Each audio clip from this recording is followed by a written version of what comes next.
Hello there, mates. Eric Fournier here for another exciting tutorial. Actually, it's my first tutorial, and it's not really a tutorial. It'll be sort of a demonstration to show y'all. That's what we say here in Iowa. Y'all. Oh, come here.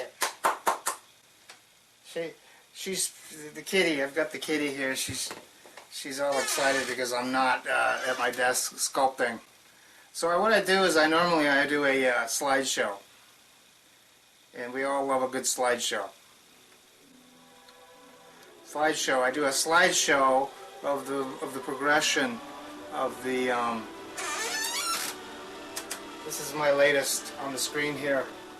This theropod dinosaur. And that's all I called it initially, a theropod dinosaur. It's a carnivorous dinosaur, a predatory dinosaur. And what they do is they carnivore. They carnivate.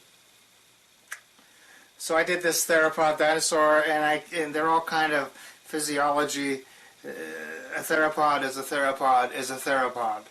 So anyway, as I'm doing this sculpture, this theropod dinosaur, I didn't know what it was going to be because this ZBrush, which is the software that most people use. This is the same software that people use when they're doing character design or creature effects for films, for games, the gaming industry. And it's the same software, and I had to basically teach myself. Actually, I did have to teach myself because the tutorials that were available online for this stuff, I couldn't afford the $300 or $400 per series of how to do a tongue. Well, I got the tongue down after 3,500, payments. I had to go online, YouTube, and I was at the mercy of whatever scraps people would throw on there by way of tutorials teaching you how to use the software. And to find something in English was nigh on impossible, whatever that means. Very difficult is what that means. So after about a year of fiddling around, I finally got to the point where I'm learning to sculpt relatively well. I think. I mean, I would think that you'll be the judge of that if you're inclined to watch this. And why would you? I don't even want to watch it. But I wanted to, rather than just show the usual slideshow of the progression of my latest model.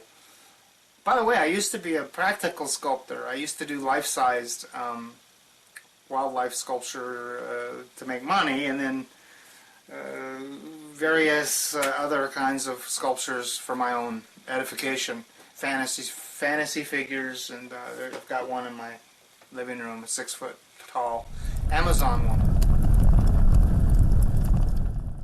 So what I did was rather than making a slideshow, which I may still do, but rather than exclusively tying my latest completed model to a slideshow, I thought it might be fun to actually do a video, a documentary of the process, the sculpting process, with the capturing, the screen capture at my desktop. I sculpt at my desktop. I don't have the cat's discovered. I needed more lighting in my place. That giant sun-like object behind me. She's discovered the cord. So if the place erupts into flame, I'll get it on video.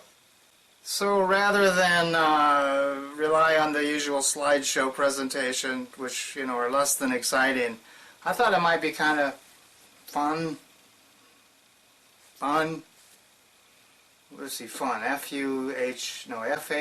P-H-U-N. Fun to perhaps maybe demonstrate via screen capture the software I use, this ZBrush, while I'm doing the actual sculpting process. And it's basically just a dude sitting at his computer playing with his mouse, if you know what I mean. But there's worse things a guy my age could be doing. And let's see how this goes. I'll probably have to see how this goes. We'll go over here to the desk here, over to my sculpting station, and we'll go ahead and look at this video, and I'll just kind of add the narration to this thing for you.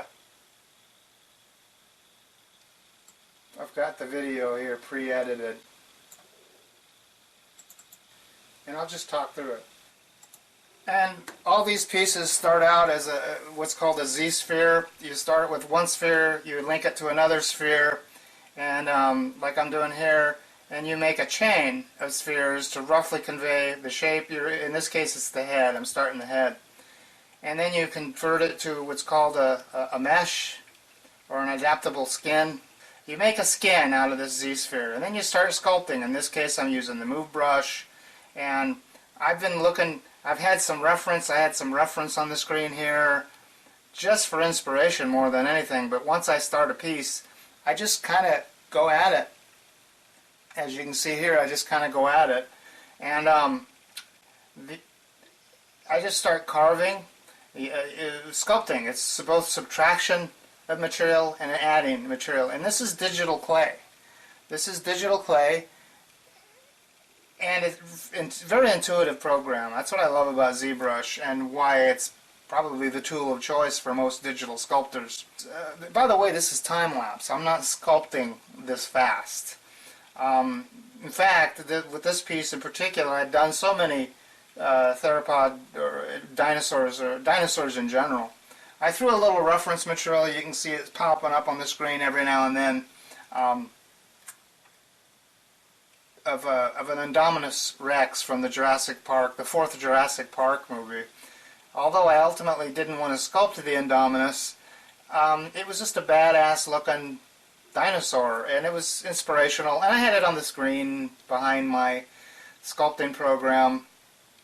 I'd peek at it once in a while, but once I get started with a model, it's very intuitive, as I mentioned, and I just start having fun with it.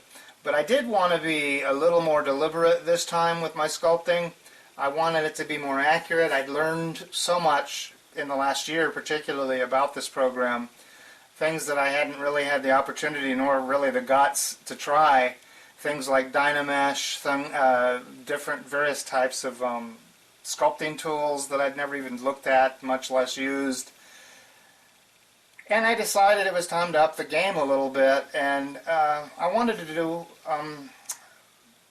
well, really my goal every time I do a sculpture or any creative act is to make improvements, to get better. There's no point in sculpting or writing or doing any other creative process unless it promises growth.